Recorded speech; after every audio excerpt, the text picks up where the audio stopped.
Hello everyone, welcome back to our channel HPG के Nakul pressure. जैसा कि आपको पता है 13 तारीख को एसपी टेट एग्ज़ाम जो है ये शुरू हो रहे हैं 13 तारीख से। तो उसी के लिए जो है स्पेशल सीरीज़ में चला रही हूँ। और अगर आप अब तक आपने हमारा चैनल सब्सक्राइब नहीं किया है तो जल्दी से सब्सक्राइब कर लीजिए। इसमें हम मेन टॉपिक करेंगे जिनसे कि 1 नंबर का सवाल आपका हमेशा ही पूछा जाता है। और आप ज़रूर मुझे बताइएगा कि आपका इनमें से कौन से टॉपिक जो है बच गए हैं। ये जो टॉपिक आज की डेट में हम करेंगे, तो चलिए देखते हैं। सबसे पहला जो हमारा टॉपिक रहेगा वो रहेगा खरीफ और रबी। खरीफ और रबी की फसलों से 1 नंबर का क्वेश्चन ज़रूर ही पूछा जाता है, चाहे वो कोई भी टेट स्ट्रीम हो। तो चलिए देख लेते हैं। खरीफ और रबी जून जुलाई में बोना। तो याद रखिएगा, जो खरीफ की फसल है ये बोई जाती है जून जुलाई में, और अक्टूबर नवंबर में ये काटी जाती है। और अक्टूबर नवंबर में कौन सी दूसरी फसल बोई जाती है, वो बोई जाती है रबी। तो चलिए एक बार इसको डिटेल में देख लेते हैं।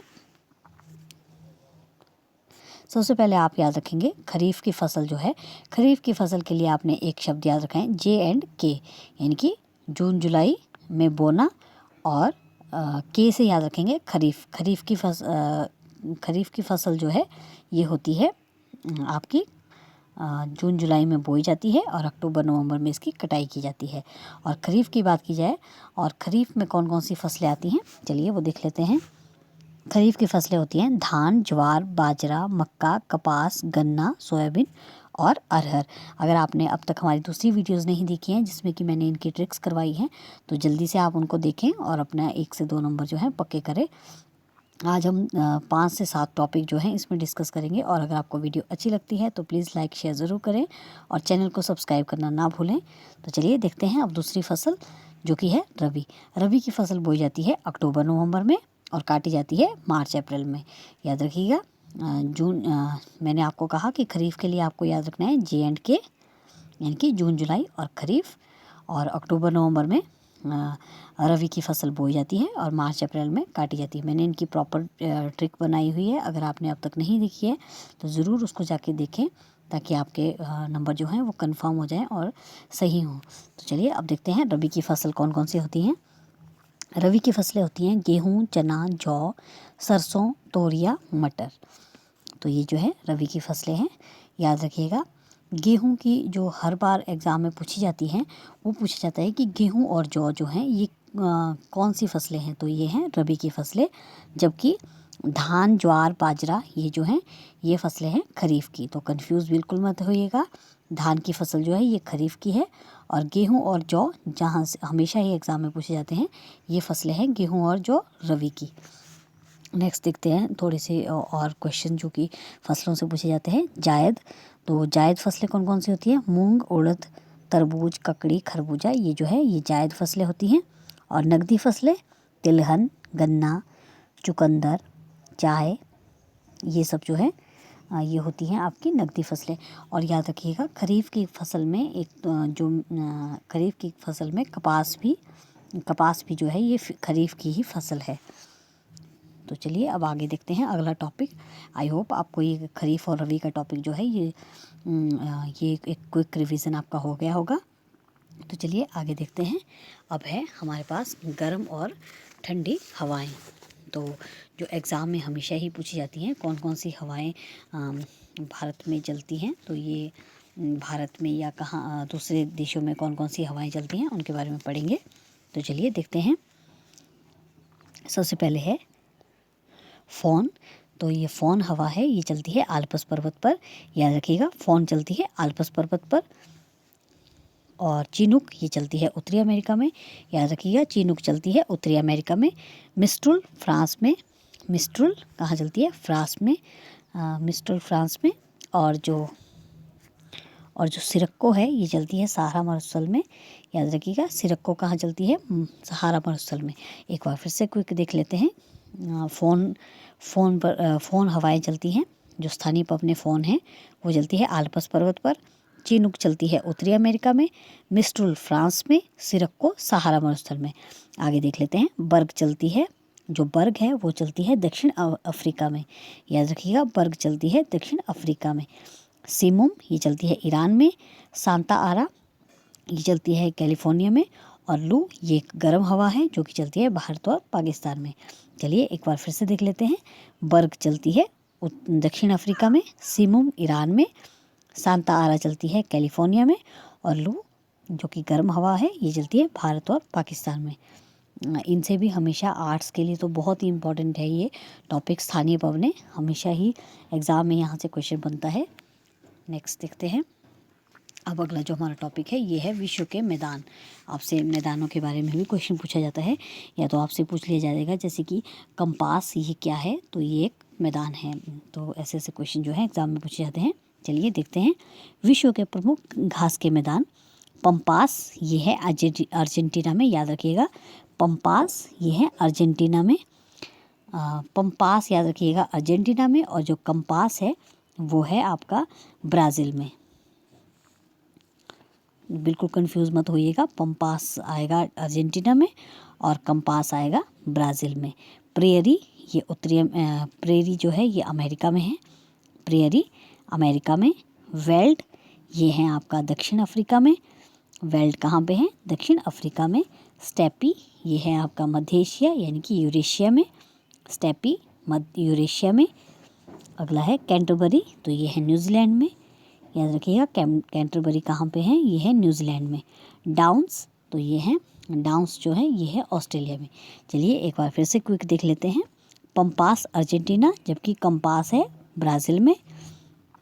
प्रेयरी अमेरिका, वेल्ड दक्षिण अफ्रीका, डाउन्स ऑस्ट्रेलिया, कैंटरबरी ये है न्यूजीलैंड में, स्टेपी मध्य एशिया यानी कि यूरेशिया में। नेक्स्ट देखते हैं। अब हम करेंगे जनवरी के दिवस। तो जनवरी महीने में कौन कौन से डेज सेलिब्रेट किए जाते हैं उनको हम करेंगे। तो सबसे पहले जो जनवरी में डेज सेलिब्रेट किया जाता है वो हैं जनवरी में प्रवासी भारतीय दिवस 9 जनवरी को, 10 जनवरी विश्व हिंदी दिवस, जबकि राष्ट्रीय हिंदी दिवस मनाया जाता है 14 सितंबर को। 12 जनवरी राष्ट्रीय युवा दिवस, 15 जनवरी थल सेना दिवस। अब आइए अपनी तीनों सेनाओं के दिवस याद कर लेते हैं। 15 जनवरी को थल सेना दिवस, 8 अक्टूबर को वायुसेना दिवस, और नौसेना दिवस होता है 4 दिसंबर को। लेकिन यहाँ पे हमने सिर्फ जनवरी के कर रहे हैं, तो 15 जनवरी को थल सेना दिवस। नेक्स्ट है 24 जनवरी राष्ट्रीय बालिका दिवस, 25 जनवरी राष्ट्रीय मतदाता दिवस, वेरी वेरी इंपॉर्टेंट, और 26 जनवरी गणतंत्र दिवस तथा अंतर्राष्ट्रीय सीमा शुल्क दिवस भी इसी दिन सेलिब्रेट किया जाता है। लास्ट है 30 जनवरी जो कि है शहीद दिवस। महात्मा गांधी जी की मृत्यु जो महात्मा गांधी जी को नथुराम गोडसे ने गोली मारी थी, तो वो 30 जनवरी को मारी थी। तो याद रखिएगा शहीद दिवस है 30 जनवरी को। एक होता है शहीदी दिवस, वो होता है 23 मार्च को, लेकिन यहाँ पे पूछा गया है कि शहीद दिवस कब मनाया जाता है। और जनवरी में हमारे से एक और डे छूट गया है जो कि है 23 जनवरी को कौन सा डे सेलिब्रेट किया जाता है। तो याद रखिएगा 23 जनवरी को बर्थडे होता है सुभाष चंद्र बोस जी का। उनके जन्मदिवस को जो है पिछले साल से ही पराक्रम दिवस के रूप में मनाए जाने की घोषणा की है। तो एक बार फिर से जनवरी के दिन देख लेते हैं। चलिए 9 जनवरी प्रवासी भारतीय दिवस, 10 जनवरी विश्व हिंदी दिवस, 12 जनवरी राष्ट्रीय युवा दिवस, 15 जनवरी थल सेना दिवस, और 23 जनवरी को मनाया जाता है पराक्रम दिवस सुभाष चंद्र बोस जी की याद में। 24 जनवरी राष्ट्रीय बालिका दिवस, 25 जनवरी को मनाया जाता है राष्ट्रीय मतदाता दिवस, 26 जनवरी गणतंत्र दिवस तथा अंतर्राष्ट्रीय सीमा शुल्क दिवस, और 30 जनवरी शहीद दिवस। याद रखिएगा 30 जनवरी को मनाया जाता है शहीद दिवस। और आपको कैसी लग रही है वीडियो ज़रूर कमेंट करके ज़रूर बताएं।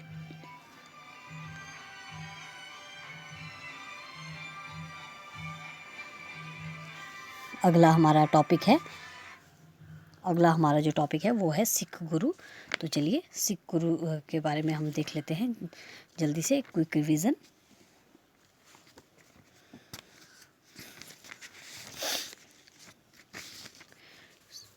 अब हम करेंगे, जैसे कि आपको पता ही होगा सिख धर्म के जो प्रवर्तक थे वो कौन थे। सिख धर्म के प्रवर्तक थे गुरु नानक देव। गुरु नानक देव जी के बाद जो है गुरु अंगद देव तथा अमरदास ने सिख पंथ को जो है महत्वपूर्ण बनाया था। तो याद रखिएगा, गुरु नानक देव जी जो थे सिख धर्म के पहले प्रवर्तक थे। यह सिख धर्म के संस्थापक कौन थे? ये थे गुरु नानक देव। और इनका जन्म कहाँ हुआ? ये हुआ है, गुरु नानक देव जी का जन्म हुआ है तलवंडी, पाकिस्तान में। ननकाना साहिब तलवंडी, जो कि पाकिस्तान में है, 1469 ईस्वी में। तो ये आपको कुछ एक बातें याद रखनी है। और सिख धर्म के जो हैं ये 10 गुरु हुए हैं, बहुत ही इम्पोर्टेंट। तो चलिए अब देख लेते हैं थोड़ा सा इनके बारे में। नेक्स्ट है, सबसे शुरू से शुरू करते हैं। सिख धर्म की स्थापना और आदि ग्रंथ की रचना किसने की? ये की गुरु नानक देव जी ने। गुरु अंगद देव जी ने की है। गुरुमुखी लिपि के जनक कौन थे? गुरु अंगद। और आपसे अगर पूछा जाए कि गुरु नानक देव जी के उत्तराधिकारी कौन थे, तो सही आंसर आ जाएगा गुरु अंगद। नेक्स्ट है गुरु अमरदास। गुरु अमरदास ने जो है ये 22 गद्दियों की स्थापना की थी। और इन्होंने 22 धर्म सुधार के लिए, धर्म प्रचार प्रसार के लिए इन्होंने 22 गद्दियों की स्थापना की थी गुरु अमरदास जी ने। गुरु रामदास जी ने अमृतसर की स्थापना की 1577 में। बहुत इंपॉर्टेंट चौथे गुरु थे गुरु रामदास, जिन्होंने अमृतसर की स्थापना की 1577 में। गुरु अर्जुन देव, इन्होंने स्वर्ण मंदिर जो कि हरमंदिर साहिब अमृतसर में है उसकी नींव डाली और गुरु ग्रंथ साहब की जो है संकलन किया। और याद रखिएगा, गुरु अर्जुन देव जो थे ये पांचवें गुरु थे। और इनको जहांगीर द्वारा जो है इनको फांसी दी गई थी। याद रखिएगा, पांचवें गुरु अर्जुन देव जी को फांसी दी गई है। ये फांसी दी गई जहांगीर के द्वारा। और गुरु तेग बहादुर जो कि 9वें गुरु थे उनको दी गई है औरंगजेब के द्वारा। और अर्जुन देव जी से क्वेश्चन बहुत ज़्यादा पूछे जाते हैं कि गोल्डन टेम्पल जो कि हरगोबिंद साहिब है, ये किसने बनाया है? तो किसने इसकी नींव डाली है? तो अर्जुन देव सही आंसर आ जाएगा। नेक्स्ट क्वेश्चन, नेक्स्ट जो इसका है वो है गुरु गोविंद सिंह। गुरु गोविंद सिंह जी जो थे ये अंतिम गुरु थे, यानी कि 10वें गुरु। इन्होंने खालसा पंथ की स्थापना की थी और इनका जन्म हुआ था पटना साहिब में इनका जन्म हुआ था, गुरु गोविंद सिंह। ये एक बहुत ही इंपॉर्टेंट है, प्लीज़ आप सिख गुरु ज़रूर देख के जाइएगा क्योंकि एग्ज़ाम में इनसे क्वेश्चन पूछ ले जाते हैं। और एक बात और याद रखनी है आपने, गुरु गोविंद सिंह के बाद बंदा बहादुर सिखों का नेता हुआ, जिसने 1715 ईस्वी में फर्रुखसियार ने हत्या करवा दी थी। याद रखिएगा, गुरु गोविंद सिंह के बाद जिसने भी सिख धर्म का प्रचार किया या सिख धर्म के नेता हुए, उनका नाम था बंदा बहादुर। और जिसकी मृत्यु जो है 1715 ईस्वी में फर्रुखसियार ने करवा दी थी। और बाद में जो है फिर सिख धर्म जो है ये विभाजन हुआ 12 मिसलों में। तो ऐसे ऐसे क्वेश्चन बहुत ज़्यादा पूछे जाते हैं एग्ज़ाम में, खासकर आर्ट्स वालों को ज़्यादा पूछे जाते हैं। तो चलिए आगे देखते हैं। अगला जो हमारा टॉपिक है ये टॉपिक रहेगा आपका ये शासकों के मकबरे तथा अकबर के नवरत्न। याद रखिएगा। तो सबसे पहले देख लेते हैं बाबर का मकबरा कहाँ था? तो बाबर का मकबरा था काबुल में।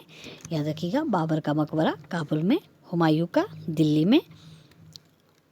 बाबर का काबुल में, हुमायूं का दिल्ली में, अकबर का सिकंदरा में जो कि आगरा में है, जहांगीर का था शाहदरा लाहौर में, और शाहजहां का आगरा, औरंगजेब का औरंगाबाद और दौलताबाद में। याद रखिएगा, आपसे एग्ज़ाम में पूछ सकते हैं। कई बार एग्ज़ाम में ये क्वेश्चन भी पूछा गया है कि कौन से 2 शासक ऐसे थे मुग़ल दरबार में, मुग़ल दरबार के मुग़लों के कौन से 2 शासक हैं जिन्होंने एक तो अपनी आत्मकथा खुद लिखी है और दूसरे इनके जो मकबरे हैं वो देश से बाहर है।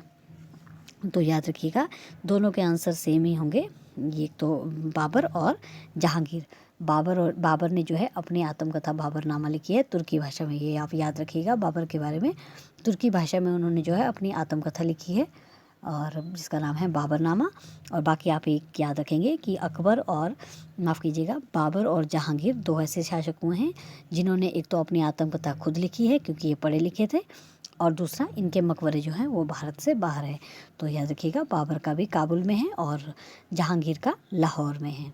तो ये क्वेश्चन आपसे बहुत ज़्यादा पूछे जाने के पूरे चांसेस रहेंगे। अब हम देखते हैं अकबर के नवरत्न। अकबर के नवरत्न कौन कौन से थे? तो चलिए, अकबर के दरबार में नवरत्न थे, जो कि कौन कौन थे? बीरबल, मानसिंह, फैजी, टोडरमल, अब्दुल रहीम खाने खाना, अबुल फजल, तानसेन, भगवान दास और मुल्ला दो प्याजा। एक बार फिर से देखते हैं, अकबर के दरबार में कौन कौन से नवरत्न थे? बीरबल, बीरबल का असली नाम मोहनदास था। बीरबल, मानसिंह, फैजी, टोडरमल, टोडरमल अकबर के भू राजस्व का हिसाब किताब देखते थे। अब्दुल रहीम खाने खाना, अब्दुल रहीम खाने खाना जो थे ये गुरु थे जहांगीर के। अबुल फजल, तानसेन, भगवान दास और मुल्ला दो प्याजा। आपको ये वीडियो कैसी लग रही है प्लीज़ ज़रूर कमेंट करके बताएं। अब देखते हैं ग्रहों से सवाल जो कि एनसीईआरटी से हमेशा ही पूछे जाते हैं। तो चलिए अब देखते हैं ग्रहों के बारे में। सबसे पहले तो आप याद रखेंगे जो ग्रहों से हमारे कितने ग्रह हैं, तो याद रखिएगा विश्व जो सौरमंडल के कितने ग्रह हैं उनकी संख्या है 8। कौन कौन से हैं चलिए देख लेते हैं। हमारे सौरमंडल के 8 ग्रह हैं जिनका नाम है बुध, शुक्र, पृथ्वी, मंगल, बृहस्पति, शनि, अरुण, अरुण को बोलते हैं यूरेनस और वरुण को बोलते हैं नेपच्यून। और इनकी भी मैंने एक वीडियो बनाई है जो कि ट्रिक से आपको याद हो जाएगा। अगर आपने अब तक नहीं देखी तो जल्दी से चैनल पे जाके ज़रूर देखें, क्योंकि एग्ज़ाम में इनसे क्वेश्चन पूछे ही जाते हैं। तो चलिए देखते हैं। और सबसे बड़ा ग्रह कौन सा है? वो है आपका बृहस्पति। शुक्र और अरुण को छोड़कर जो है अन्य सभी ग्रह घूर्णन एवं परिक्रमा पश्चिम से पूर्व की ओर करते हैं। याद रखिएगा, शुक्र और अरुण को छोड़कर बाकी सब जो हैं ये पश्चिम से पूर्व शुक्र और अरुण को छोड़कर अन्य सभी ग्रहों के घूर्णन और परिक्रमण की दिशा पश्चिम से पूर्व है, जबकि शुक्र और अरुण जो है ये पूर्व से पश्चिम घूमते हैं। और आप याद रखेंगे ये जो एनसीईआरटी से क्वेश्चन पूछे जाते हैं, एक ये भी पूछा जाता है कि जो कि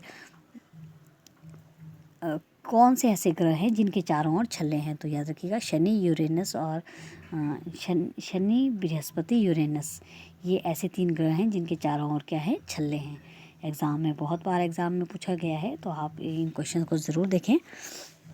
नेक्स्ट देखते हैं। सबसे बड़ा ग्रह यह है बृहस्पति, सबसे छोटा ग्रह बुध, पृथ्वी का उपग्रह, एकमात्र उपग्रह है पृथ्वी का जो कि है चंद्रमा। सूर्य के सबसे निकट ग्रह ये है आपका बुध, सूर्य से सबसे दूर स्थित ये है आपकी नेपच्यून यानी कि वरुण। पृथ्वी के सबसे निकट पृथ्वी अब पहले पूछा गया था सूर्य के निकट तो था बुध, लेकिन अब पूछा गया है पृथ्वी के सबसे निकट जो कि है शुक्र। शुक्र के बारे में आप याद रखेंगे, शुक्र सबसे चमकीला ग्रह है, गर्म ग्रह है, पृथ्वी की बहन शुक्र को कहा जाता है, सौंदर्य का देव शुक्र। ऐसे ये सारे टाइटल जो हैं ये शुक्र के ही नाम है। सांझ का तारा, भोर का तारा, सारे के सारे ये हैं आपका शुक्र। सबसे अधिक चमकीला तारा तो ये है साइरस, सबसे अधिक उपग्रहों वाला ये है जुपिटर, सबसे अधिक ठंडा ग्रह है वरुण क्योंकि ये सबसे दूर है। नेक्स्ट है सबसे अधिक गर्म ग्रह ये है शुक्र, रात्रि में लाल दिखाई देने वाला ग्रह है मंगल, सबसे बड़ा उपग्रह गैनीमेड है, सबसे बड़ा उपग्रह का नाम है गैनीमेड। सबसे छोटा उपग्रह यह है डिमोस, नीला ग्रह पृथ्वी है। और भोर का तारा, सांझ का तारा हम पहले ही पढ़ चुके हैं, पृथ्वी की बहन भी शुक्र है। हरा ग्रह वरुण, विशाल लाल धब्बे वाला ग्रह जो है ये है बृहस्पति।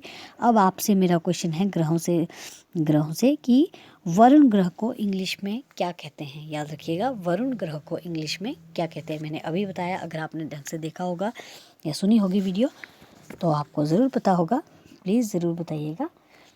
नेक्स्ट देख लेते हैं अक्षांश और देशांतर। तो अक्षांश और देशांतरों के बारे में हम पढ़ेंगे। तो याद रखिएगा, अक्षांशों और देशांतरों से हमेशा ही एग्ज़ाम में क्वेश्चन बनते हैं। तो याद रखिएगा, पृथ्वी पर दो अक्षांशों के मध्य कोणीय दूरी को क्या कहते हैं? देशांतर। और 2 देशांतर रेखाओं के जो बीच की दूरी होती है उसको नाम दिया जाता है गोरे। तो याद रखिएगा, अक्षांशों की संख्या जो है ये 180 है, जबकि देशांतरों की संख्या है 360। याद रखिएगा, बहुत ही इंपॉर्टेंट क्वेश्चन है। अक्षांशों की संख्या कितनी है? 180, जबकि देशांतरों की संख्या है 160। माफ़ कीजिएगा 360। देशांतरों की संख्या कितनी है? ये है 360। अब देख लेते हैं अक्षांश क्या होते हैं।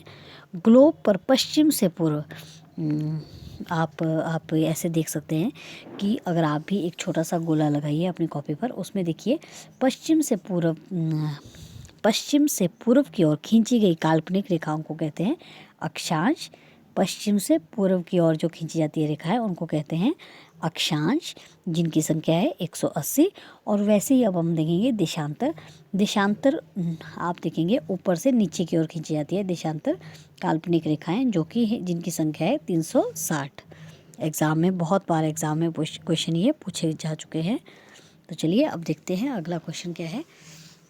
महासागरों के, आपको पता ही होगा विश्व में कितने महासागर हैं। तो विश्व में हैं 5 महासागर, जिनको याद करने की ट्रिक आप याद रखेंगे पैसा, PAISA।